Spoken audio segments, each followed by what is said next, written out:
Hi students, 11th standard commerce chapter 2 distinguish between economic activity and non-economic activity பார்க்க போறோம். மொத்தம் 7 வேறுபாடுகள் இருக்கு. எக்கனாமிக் அண்ட் நான் எக்கனாமிக் ஆக்டிவிட்டியில மொத்தம் 7 வேறுபாடு இருக்கு. ஃபர்ஸ்ட் ஒன்னா பார்க்கலாம். ஃபர்ஸ்ட் ஒன் பார்த்தீங்கன்னா டெஃபினேஷன். எக்கனாமிக் ஆக்டிவிட்டியோட டெஃபினேஷன் என்னன்னு பார்த்தீங்கன்னாக்கா economic activities are those activities which are undertaken to earn money or financial gain for livelihood. அதாவது எக்கனாமிக் ஆக்டிவிட்டியோடைய மெயின் பர்பஸ், மெயின் கோல் என்னன்னு பார்த்தீங்கன்னாக்கா to earn money for livelihood. வாழறதுக்கு தேவையான பணத்தை ஈட்டுறது தான் எக்கனாமிக் ஆக்டிவிட்டியோட பிரதான நோக்கம். ஓகேங்களா? எக்ஸாம்பிள் என்ன சொல்றாங்க? Fruit seller selling fruits. பழ வியாபாரி பழத்தை விற்கிறாரு. எதுக்காக விற்கிறாரு? அதுல வருமானம் வரும். அந்த வருமானத்தை வச்சு அவருடைய வாழ்க்கையை நடத்துறதுக்கு. அடுத்தது நான் எக்கனாமிக் ஆக்டிவிட்டியோடைய டெஃபினேஷன் என்னன்னு பார்த்தீங்கன்னாக்க non economic activities are those activities which are undertaken for the sake of pleasure performed out of love, sympathy, sentiments etcetera. Example mother cooks for her family. Non economic ஆக்டிவிட்டியோட பிரதான முக்கியமான நோக்கம் என்னன்னு பார்த்தீங்கன்னாக்க personal நீட்ஸை satisfy பண்ணுறது, personal எமோஷன்ஸை share பண்ணுறது. ஓகேங்களா? பர்சனல் எமோஷன்ஸோட வேல்யூவை மதிக்கிறது, அன்பு செலுத்துறது, பாசத்தை காட்டுறது, இதெல்லாம் தான் சிம்பத்தியாக இருக்கிறது, சென்டிமெண்ட்டாக இருக்கிறது. இது எல்லாமே தான் நான் எக்கனாமிக் ஆக்டிவிட்டிஸோடைய மெயின் பர்பஸ். ஓகேங்களா? இங்கே பணம் ஈட்டுறது வரவே வராது. ஓகேங்களா? Example mother cooks for her family. அம்மா என்ன செய்வாங்க? குடும்பத்துக்காக உணவு சமைப்பாங்க ஒரு பாசத்தின் அடிப்படையில். Mother caring her family. அம்மா என்ன செய்வாங்க? குடும்பத்தை கவனமா கேர் பண்ணி பார்த்துக்குவாங்க. Teacher teaching his child at home. அம்மா டீச்சரா இருந்தாக்க அவங்களோட குழந்தைக்கு வீட்டுல பாடம் சொல்லி தருவாங்க. இதுல என்ன வராது? பணத்தை ஈட்டுறதுன்றது வராது. குடும்பத்துக்காக அன்பா பண்பா பாசமா மகிழ்ச்சியோட செய்யறது நான் எக்கனாமிக் ஆக்டிவிட்டி. ஓகேங்களா? அடுத்தது மோட்டிவ். மோட்டிவ்னா நோக்கம். என்ன நோக்கம்? பிரைமரி ஆக்டிவிட்டியில பிரைமரி எக்கனாமிக் ஆக்டிவிட்டியோட முக்கிய நோக்கம் என்னன்னு பார்த்தீங்கன்னாக்கா sole motives to earn money or financial gain. முக்கிய பிரதான நோக்கமே மணி, பொருள், பணத்தை ஈட்டுறது. ஓகேங்களா? ஏர்ன் ப்ராஃபிட், லாபத்தை சம்பாதிக்கிறது, பணத்தை ஈட்டுறது. ஓகேவா? ஸோ நான் எக்கனாமிக் ஆக்டிவிட்டியோட முக்கிய நோக்கம் மோட்டிவ் என்னன்னு பார்த்தீங்கன்னாக்கா satisfaction of social, psychological, emotional needs. So satisfying human emotions. இந்த ஹியூமன் எமோஷன்ஸ் எடுத்தனாலே பல வகையான எமோஷன்ஸ், பல வகையான உணர்வுகள் மனிதர்களுக்கு உண்டு. அது எப்படி எக்ஸ்பிரஸ் பண்ணுவாங்கன்னு பார்த்தீங்கன்னாக்க லவ் மூலமா, அஃபெக்ஷன் மூலமா, சிம்பத்தி மூலமா, பேட்ரியாட்டிசம்னாக்க தேச பக்தி மூலமா, சென்டிமெண்ட் மூலமா என்ன செய்யுது? அவங்களுடைய உணர்வுகளை மற்றவர்களுக்கு செலுத்துறது. ஸோ நான் எக்கனாமிக் ஆக்டிவிட்டியோட முக்கிய நோக்கம் பணம் ஈட்டுவது இல்லை. ஓகே, முக்கிய நோக்கம்னா எமோஷன்ஸை ஷேர் பண்றது. ஓகே, அடுத்தது மணி மெஷர்மெண்ட். பணத்தை அளவிடுறது. எக்கனாமிக் ஆக்டிவிட்டீஸ்ல பணத்தை அளவிட முடியும். All economic activities can be valued in monetary terms. பணத்தை அளவிட முடியும் எக்கனாமிக் ஆக்டிவிட்டீஸ்ல. Doctors charges 500 rupees as consultation fees. இப்போ பணத்தை எக்கனாமிக் ஆக்டிவிட்டியில அளவிட முடியும்னு சொல்லியிருக்காங்களா? இப்போ டாக்டர்கிட்ட போய் காட்டுறீங்கனாக்க அவர் என்ன பண்ணுவாரு? அவர் கன்சல்டேஷன் பண்ணதுக்கு, பேஷண்ட்டை பார்த்ததுக்கு 500 rupees பணம் வாங்குறாரு. இது எக்கனாமிக் ஆக்டிவிட்டியில பொருந்தது. இப்போ நான் எக்கனாமிக் ஆக்டிவிட்டீஸ்ல பணத்தை அளவிடவே முடியாது. ஒன்லி அங்க எமோஷன்ஸ் தான். இங்க பணம் சார்ந்ததே வராது. பொருளாதாரம் சார்பற்ற நிலைதான் நான் எக்கனாமிக் ஆக்டிவிட்டிஸ். ஸோ அவங்க என்ன பண்ணுவாங்க? Love and emotions, thoughts and ஃபீலிங்ஸை எக்ஸ்பிரஸ் பண்ணுவாங்க. அதை எப்படி அளவிடுவீங்க? இப்போ பணத்தை அளவிடலாம். டாக்டர் கிட்ட போனா, டென்டல் டாக்டர் கிட்ட போனா 500 ரூபாய். இப்போ கார்டியாலஜி கிட்ட போனாக்கா அதுக்கு ஒரு ஃபீஸ் நம்ம அளவிட முடியும் எக்கனாமிக் ஆக்டிவிட்டீஸ்ல. நான் எக்கனாமிக் ஆக்டிவிட்டீஸ்ல இவ்வளோ எமோஷன்ஸ் நீங்க காட்டுறீங்க. உங்க பேரன் கிட்ட நீங்க ஒரு பாட்டி அன்பை செலுத்துறாங்க, பாசமா பாத்துக்கிறாங்க. பேரன் பாட்டி கிட்ட அவ்வளோ அரவணைப்பா இருக்காரு. எப்படி நீங்க மெஷர் பண்ணுவீங்க? பண்ண முடியாது இல்லையா? எந்த பணத்தினாலையும் அன்பையும் பாசத்தையும் லவ் அண்ட் அஃபெக்ஷன்ஸை சென்டிமெண்ட்டை சிம்பத்தியை அளவிட முடியாது. ஓகே, அடுத்தது ரிலேஷன்ஷிப். எக்கனாமிக் ஆக்டிவிட்டிஸ்ல என்ன வகையான ரிலேஷன்ஸ் இருக்குன்னா, கிரியேஷன் ஆஃப் வெல்த், பணத்தை உருவாக்குறது, செல்வத்தை உருவாக்குறது தான் முக்கிய உறவா இருக்குது எக்கனாமிக் ஆக்டிவிட்டிஸ்ல. இப்போ நான் எக்கனாமிக் ஆக்டிவிட்டிஸ்ல என்ன ரிலேஷன் இருக்குன்னு பாத்தீங்கன்னாக்க, பணம் உருவாக்குறது டு நாட் கிரியேட் வெல்த். ஓகேங்களா, டு நாட்னு போட்டுருணும். இப்போ நீங்க எக்கனாமிக் ஆக்டிவிட்டிஸ்ல என்ன எழுதுறீங்களோ அதை அப்படியே போட்டு டு நாட்னு போட்டீங்கன்னா நான் எக்கனாமிக் ஆக்டிவிட்டிஸ் உங்களுக்கு மீனிங் வந்துடும். ஓகேங்களா, so non economic activities do not create wealth. Okay, பணம் ஈட்டுவது கிடையாது, உருவாக்குவது கிடையாது.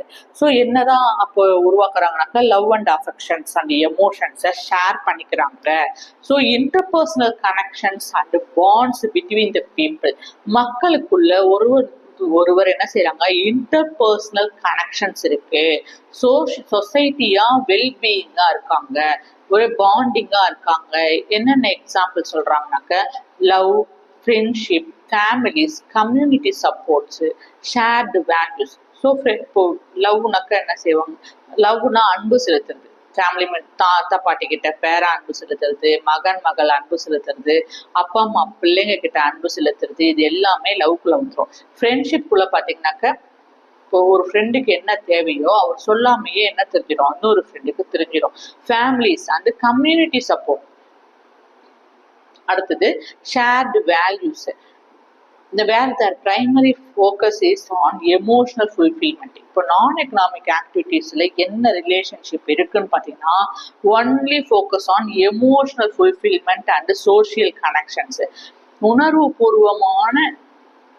உணர்வு ரீதியாக நிறைவடைகிறது, சோஷியலி வெல் கனெக்டட் வெல்பீயிங்கா இருக்கிறது. பணத்தை விட எது முக்கியம் பார்த்தீங்கன்னா,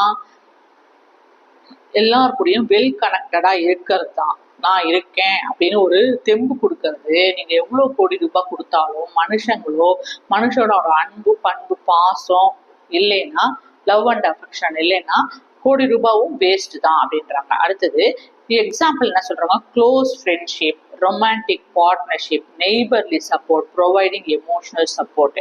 ஸோ க்ளோஸ் ஃப்ரெண்ட்ஷிப்ன்றது ரொமான்டிக் ஹஸ்பண்ட் அண்ட் ஒய்ஃப்குள்ள எப்போவுமே ரொமான்டிக் பார்ட்னர்ஷிப் தான் என்ன ஆகுது, கடைசி வரைக்கும் கை கொடுக்குது. பணத்தை ஒரு போய் வெளிநாட்டுல போய் சம்பாதிச்சுட்டு வராரு, பணமா அனுப்புறாரு, கார் பங்களா வீடு வாசல் இருக்கு. ஆனா ஒரு ஒரு ஒரு நாள்ல ஒரு வேளை கூட சேர்ந்து உட்கார்ந்து சாப்பிடல, இல்ல மனைவியும் ஹஸ்பண்டும் ஒருத்தருக்கு ஒருத்தர் கலந்துரையாடல, குடும்பத்துல என்ன நடக்குது, குழந்தைங்களை பத்தி டிஸ்கஸ் பண்ணல, தன்னுடைய தேவைகள், தனக்கு எங்க வலிக்குது, தலைவலியா, உடம்பு சரியில்லையா, ஹாஸ்பிட்டல் கூட்டின்னு போறது, இது எதுவுமே கனெக்டடா இல்லைனாக்க என்னது, பார்ட்னர்ஷிப்புக்குள்ள எவ்வளவு பணம் சம்பாதிச்சாலும் ஹஸ்பண்டும் சம்பாதிக்கிறாங்க, ஒய்ஃபும் சம்பாதிக்கிறாங்க, ஆனா அவங்களுக்குள்ள ஒரு ரொமான்டிக் இல்லைனாக்கா என்ன ஆகுது, ரொமான்டிக் பார்ட்னர்ஷிப் இல்லைன்னா அது சரி வராது. ஸோ இங்கே எமோஷன்ஸுக்கு முக்கியத்துவம் கொடுக்குறாங்க நான் எக்கனாமிக் ஆக்டிவிட்டீஸ்ல. நெய்பர்லி சப்போர்ட்னா, இப்போ அக்கம் பக்கத்து வீட்டுக்காரங்கெல்லாம் என்ன பண்ணணும், நல்லா சப்போர்ட்டிவா இருக்கிறது. எப்படின்னு பாத்தீங்கன்னா, இப்போ தீபாவளி பொங்கல் வருதுன்னா என்ன செய்வாங்க, அக்கம் பக்கத்து வீட்டுக்காரங்களுக்கெல்லாம் ஸ்வீட்ஸ் அந்த மாதிரிலாம் கொடுப்பாங்க. அதே போல கிறிஸ்மஸ் வருதுன்னா அவங்க என்ன செய்வாங்க, கேக் அந்த மாதிரி எல்லாம் அக்கம் பக்கத்து வீட்டுல கொடுக்கறது. இப்போ ஒரு ரம்ஜான், பக்ரீத் அந்த மாதிரி வருதுன்னா அவங்க என்ன செய்வாங்க, பிரியாணி செஞ்சு கூட இருக்கிறவங்களுக்குலாம் கொடுப்பாங்க. அந்த மாதிரி நல்லா பாண்டிங்கா இருக்குது நெய்பர் கூட. அடுத்தது ப்ரொவைடிங் எமோஷனல் சப்போர்ட். எப்பவுமே என்ன செய்யணும், ஒருத்தருக்கு ஒருத்தர் அன்பு செலுத்தி பாசமா நல்லா பிளஷரா இருக்கிறது தான் நான் எக்கனாமிக் ஆக்டிவிட்டியோட ரிலேஷன்ஷிப்னு சொல்றாங்க. அடுத்தது அவுட்கம், என்ன விளைவு ஏற்படுதுன்னு பார்த்தீங்கன்னா, all economic activities results in production, procurement, distribution and consumptions of the goods and services. So economic ஆக்டிவிட்டியோட அவுட்புட் என்னன்னு பார்த்தீங்கன்னாக்க, நம்ம உலகத்துல அபண்டன்ஸ் ஆஃப் நேச்சுரல் ரிசோர்சஸ் இருக்கு இல்லையா, நம்மளை சுத்தி இருக்கு, அது எல்லாமே வைஸா யூட்டிலைஸ் பண்ணி கூட்ஸா ப்ரொடியூஸ் பண்ணணும். ஓகேங்களா, ப்ரொடக்ஷன்ல இருந்து ப்ரொக்யூர்மெண்ட் பண்றது, அதை டிஸ்ட்ரிபியூட் பண்றது, எல்லா இடங்களுக்கும் அதை டிஸ்ட்ரிபியூட் பண்ணி கூட்ஸ் அண்ட் சர்வீசஸை கன்சம்ஷன் பண்றது தான் எக்கனாமிக் ஆக்டிவிட்டியோடைய அவுட்கம்னு சொல்றாங்க. Example, Nokia produces cellphone and sells across India through its distributor. So நோக்கியாங்கிறது ஒரு கம்பெனி, செல்ஃபோன் கம்பெனி அது. ஓகேங்களா? அது என்ன செய்கிறாங்க, அக்ராஸ் இந்தியா, ஸோ இந்தியாவை தாண்டி எல்லா டிஸ்ட்ரிபியூட்டருக்கும் உலக நாடுகள் ஃபுல்லாக நோக்கியா செல்ஃபோனை என்ன செய்கிறாங்க, அவங்க சேல்ஸ் பண்ணுறாங்க. இதுதான் அவுட்கம்னு சொல்கிறாங்க. ஓகேங்களா? ஸோ என்ன பண்ணணும், அபண்டன்ஸ் ஆஃப் ரிசோர்ஸஸை வைஸாக யூஸ் பண்ணி ப்ரொடியூஸ் பண்ணணும், டிஸ்ட்ரிபியூட் பண்ணணும், கன்சம்ஷன்ஸ் ஆஃப் கூட்ஸ் அண்ட் சர்வீசஸை பண்ணுறது தான் எக்கனாமிக் ஆக்டிவிட்டியோட அவுட்கம். ஸோ நான் எக்கனாமிக் ஆக்டிவிட்டியோட அவுட்கம் என்னன்னு பார்த்தீங்கன்னாக்கா, end result non economic activity is the mental, emotional and psychological satisfactions of the person during the activity. So non economic ஆக்டிவிட்டியோட main purpose என்னன்னு, outcome என்னன்னு பார்த்தீங்கன்னாக்கா, personal satisfaction or fulfilment of the human needs. மனிதனுடைய தேவையை நிறைவுபடுத்துறது, பணம் மூலமா இல்லை, பர்சனலா ஹியூமன் நீட்ஸை பர்சனலாக என்னன்றத கண்டுபிடிச்சி அதை நிறைவு செய்யறது தான், ஃபுல்ஃபில் பண்ணுறது தான். வித்தவுட் ஜென்ரேட்டிங் இன்கம், பணம் சம்பாதிக்கிறது இல்லாமல் எக்கனாமிக் க்ரோத்தை கான்ட்ரிபியூட் பண்ணாமல் மனிதர்களுடைய தேவையை சாட்டிஸ்ஃபை பண்ணுறது. ஓகேங்களா? எக்ஸாம்பிள் என்ன சொல்கிறாங்கனாக்க, டாக்டர் கன்சல்டிங் ஃபேமிலி மெம்பர்ஸ். இப்போ ஒரு குடும்பத்தில் டாக்டர் இருக்காருன்னா அவங்களுடைய ஃபேமிலி மெம்பர்ஸ்க்கு என்ன செய்வார், அவர் ட்ரீட்மெண்ட் பார்ப்பாரு ஏதாவது உடம்பு சரியில்லைன்னா, ஆனால் பணம் வாங்க மாட்டாரு. அதே போல ஒரு குடும்பத்துல டீச்சர் இருக்காங்கன்னா அவங்க குழந்தைங்களுக்கு சொல்லி தருவாங்க, ஆனா பணம் வாங்க மாட்டாங்க. ஓகேங்களா? ஸோ ஐடியாஸ் ஹாப்பினஸ், ஒரு குடும்பத்துல மகிழ்ச்சி ஏற்படும். ஓகேங்களா? அடுத்தது mental satisfaction, worshipping gods. Example என்னன்னா, கடவுளை வணங்குறது, விசிட்டிங், ஒரு மன திருப்திக்காக, மென்டல் சாட்டிஸ்ஃபேக்ஷனுக்காக என்ன செய்வோம், தெய்வ வழிபாடை வச்சுப்போம். அப்போ மனசு நிம்மதியா இருக்கும். ஏதோ ஒரு பதட்டமா கடவுள்கிட்ட போய் சரணாகதி அடைஞ்சி கோயிலுக்கு போயிட்டு கடவுளை தரிசனம் பண்ணிட்டு வந்தோம்னா நமக்கு என்ன செய்யணும், என்ன வந்தாலும் பார்த்துக்கலான்னு ஒரு கடவுள் இருக்காரு அப்படின்ற ஒரு மன திருப்தி ஏற்படுது இல்லையா? அதுதான் நான் எக்கனாமிக் ஆக்டிவிட்டிஸோட அவுட்கம்னு சொல்றாங்க. அடுத்தது டியூரேஷன். டியூரேஷன்னா கால அளவு. Economic activities are repetitive, they are done on a regular basis to earn a living. So economic ஆக்டிவிட்டீஸில் திரும்ப திரும்ப நடந்துக்கிட்டே இருக்கும். they are done on a regular basis to earn living. பணம் ஈட்டுறது, வாழ்வாதாரத்துக்காக, வாழ்க்கையை நடத்துறதுக்காக பணம் ஈட்டுறதுன்றது திரும்ப திரும்ப ரெகுலராக நடந்துகிட்டே இருக்கு அப்படின்னு சொல்கிறாங்க. So kulfi ice cream seller sells ice cream every evening. Kulfi ஐஸ்கிரீம்காரர் என்ன செய்யறாரு, டெய்லி சாயந்தரத்துல குல்ஃபி ஐஸ்கிரீமை சேல்ஸ் பண்றாரு. எதுக்காக, வாழறதுக்காக, ஏர்ன் பண்ணி அது மூலமா வரும் ஏர்னிங்கை வச்சு வாழறதுக்காக. இன்னொரு எக்ஸாம்பிள் என்ன சொல்லலாம்னாக்க, a milkman supplying milk early in the morning and the evening to his customer. ஒரு பால் வியாபாரி என்ன செய்யறாரு, சைக்கிள்லயோ டூ வீலர்லயோ அவர் ஒரு கறவை மாடு வச்சிருக்காரு, ஒரு 5-6 மாடு வச்சிருக்காருன்னா பாலை கறந்து ஏர்லி மார்னிங்கும் ஈவினிங்கும் அவருடைய கஸ்டமருக்கு ரெகுலரா சப்ளை பண்றாரு இல்லையா, ரெகுலர் பேசிஸ்ல. இது டியூரேஷன்ல வரும். இது டெய்லி நடக்கும், வீக்லி, மந்த்லி, இயர்லி, 10 வருஷம் ஆனாலும் இதுதான் சிஸ்டம். இப்போ பீச்சுக்கு போறீங்கன்னாக்க உங்களுக்கு கண்டிப்பா சுண்டல் கிடைக்கும், ஐஸ்கிரீம் கிடைக்கும் இல்லையா. இது ரெகுலர் பேசிஸ்ல காலம் தொட்டு இருந்துட்டே இருக்கும். இதுதான் கால அளவுன்னு சொல்றாங்க. இப்போ நான் எக்கனாமிக் ஆக்டிவிட்டீஸ்ல எப்படி நீங்க டியூரேஷன் அளவிடுவீங்க பார்த்தீங்கன்னா, நான் economic activities may not be undertaking regularly. அது ரெகுலரா நான் எக்கனாமிக் ஆக்டிவிட்டீஸ்ல நடக்காது. அவங்களுக்கு எப்போ நேரம் கிடைக்குதோ அவங்களுடைய லெஷர் டைம்ல அவங்க என்ன செய்வாங்க, அந்த அவங்களோட ஆக்டிவிட்டியை பார்ப்பாங்க. எக்ஸாம்பிள் சொல்லணும்னாக்க, Shankar visits orphanage to his free time. சங்கருங்கிறவர் அவருடைய ஃப்ரீ டைம்ல போய் ஆர்ஃபனேஜை போய் அனாதை இல்லத்துல விசிட் பண்ணிட்டு வராரு. இன்னொரு எக்ஸாம்பிள் என்ன சொல்லணும்னாக்க, donating to the underprivileged people. அதாவது பிற்படுத்தப்பட்ட தாழ்த்தப்பட்ட மக்களுக்கு டொனேஷன் கொடுக்கறது, அவங்களுக்கு அதிகப்படியான வசதிகள், ப்ரிவிலேஜ்னாக்க கூட வசதிகளை ஏற்படுத்தி தர்றது. அடுத்தது பார்ட்டிசிபேட்டிங் இன் ரிலீஃப் கேம்ப். இப்போ மழை காலத்துல இப்போ புயல் வருது, மழை வருதுனாக்க கொஞ்சம் தாழ்வான பகுதிகள்லாம் வெள்ளம் வந்துடும்.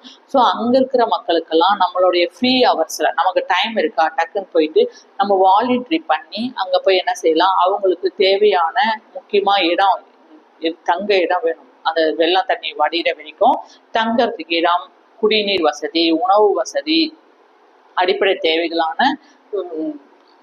ரெஸ்ட் ரூம் போறதுக்கு தேவையான வசதிகள், பெட்ஷீட்டு, கம்பளி அந்த மாதிரிலாம் கொடுக்கணும் தங்க வைக்கிறதுக்கு. இந்த மாதிரி அந்த நேச்சுரல் கலாமிட்டிஸ் போது, இயற்கை சீரழியும் போது போய் மக்களுக்கு அதனால பாதிக்கப்பட்ட மக்களுக்கு போய் வாலண்டரியா எந்த விதமான எதிர்பார்ப்பும் இல்லாம ஃப்ரீ சர்வீஸ் பண்ணி தர்றது தான் இந்த டைம் டியூரேஷன். அவங்களுடைய ஃப்ரீ ஹவர்ஸ்ல அவங்களுக்கு பிடிச்சிருக்கும் போது அவங்க வாலண்டரி பண்ணி போய் பண்றது தான் என்னது டியூரேஷன்றாங்க. அது சோர்சஸ் ஆஃப் இனிஷியேஷன்.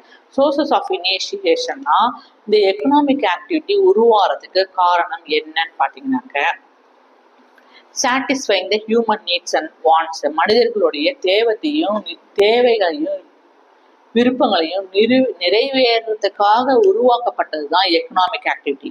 ஓகேங்களா? எக்ஸாம்பிள் என்ன சொல்லணும்னாக்க, என் ஃபேக்ட்ரி ஒர்க்கர்ஸ் ப்ரொடியூசர்ஸ் குட்ஸ். ஃபேக்ட்ரியில் இருக்க ஒர்க்கர் என்ன பண்ணுவாங்க? குட்ஸை உற்பத்தி பண்ணிக்கிட்டே இருப்பாங்க. A farmer growing vegetable. விவசாயி என்ன செய்யறாரு? காய்கறிகளை, தானியங்களை உற்பத்தி பண்ணிட்டே இருக்காரு. ஓகே. அடுத்தது software engineer providing services. Software engineer என்ன செய்யறாரு? சர்வீசஸை ப்ரொவைட் பண்றாரு. இதெல்லாம் தான் sources of initiation for economic activity. இப்போ நான் எக்கனாமிக் ஆக்டிவிட்டியோட சோர்சஸ் ஆஃப் இனிஷியேஷன் என்ன, எவ்வாறு உருவாச்சுன்னு பார்த்தீங்கன்னாக்க, satisfying emotional and sentimental pleasure. அதாவது உணர்வுபூர்வமான மகிழ்ச்சியை அனுபவிக்கிறதுக்காக உருவாக்கப்பட்டது தான் நான் எக்கனாமிக் ஆக்டிவிட்டி. எக்ஸாம்பிள் என்ன சொல்றாங்க? Grandmother telling bedtime stories to her grandchildren. Grandmother என்ன செய்யறாங்க? பாட்டி இருக்காங்கன்னாக்க அவங்களுடைய பேர குழந்தைங்களுக்கு, பேத்திலாம் கூப்பிட்டு வச்சு என்ன செய்யறது? சாப்பாடு ஊட்டும் போது கதை சொல்லி ஊட்டுறது, தூங்கும் போது பாட்டு பாடி, தொட்டில பாட்டு பாடி தூங்க வைக்கிறது, இந்த மாதிரி ஒரு அன்பா பண்றாங்க இல்லையா? இது நான் எக்கனாமிக் ஆக்டிவிட்டியோட எமோஷனல் பாண்ட்ஸை கிரியேட் பண்ணுது அப்படின்னு சொல்றாங்க. இன்னொரு எக்ஸாம்பிள் சொல்லணும்னா, elder son takes in charge his family with his own pleasure. இப்போ தாத்தா பாட்டியெல்லாம் பேர குழந்தைங்களுக்கு அந்த மாதிரி பெட் டைம் ஸ்டோரி சொல்றது, தூங்க வைக்கும் போது பாட்டு பாடுறது, தாலாட்டு பாடுறது, அந்த மாதிரிலாம் சாப்பிடும் போது ஸ்டோரிஸ், கதைகள்லாம், அந்த காலத்து கதைகள்லாம் சொல்றதுலாம். இப்போ இன்னொரு எக்ஸாம்பிள் சொல்லணும்னாக்க, இப்போ குழந்தைங்கள்லாம் வளர்ந்துட்டாங்க, அவங்க அம்மாவுக்கு ஏதாவது உடம்பு சரியில்லையா, அம்மாவை கோயிலுக்கு கூட்டிட்டு போறது, ஒரு வீக்லி டேஸ்ல ஃப்ரீயா இருக்கும் போது கோயிலுக்கு கூட்டிட்டு போறது, சொந்தக்காரங்க வீட்டுக்கு கூட்டிட்டு போறது, அதே போல யாராவது தாத்தா பாட்டிக்கு உடம்பு சரியில்லையா ஹாஸ்பிட்டலுக்கு கூட்டிட்டு போறது, இந்த கை கால் அமைக்க விடுறது, அவங்களுக்கு பிடிச்சமான இப்போ வந்து அவங்களுக்கு ஏதாவது பிடிச்சது இருக்கும், அந்த காலத்துல அது கிடைக்கும், அது வேற எங்கனாதான் அந்த பொருள் கிடைக்கும், அது ரெகுலரா கிடைக்காதுனாக்க, இது இப்போ நம்ம அந்த இடத்துக்கு போறோம், இந்த பொருள் பாட்டிக்கு பிடிக்குமே, இந்த உணவு அம்மாவுக்கு பிடிக்குமேன்ட்டு பார்த்து கவனிச்சு கொள்றது, அன்பை இந்த மாதிரி ஷேர் பண்றது, இதெல்லாம் தான் நான் எக்கனாமிக் ஆக்டிவிட்டிஸ்ல எமோஷன்ஸ் அண்ட் சென்டிமெண்ட்ஸை ஷேர் பண்றது அப்படின்னு சொல்றாங்க. ஓகேங்களா? ஸோ நம்ம 7 difference between economic and non economic activities பார்த்துட்டோம். ஏதாவது டவுட் இருந்தால் கமெண்ட் பண்ணுங்க, மறக்காம சப்ஸ்கிரைப் பண்ணுங்க. Thank you, take care.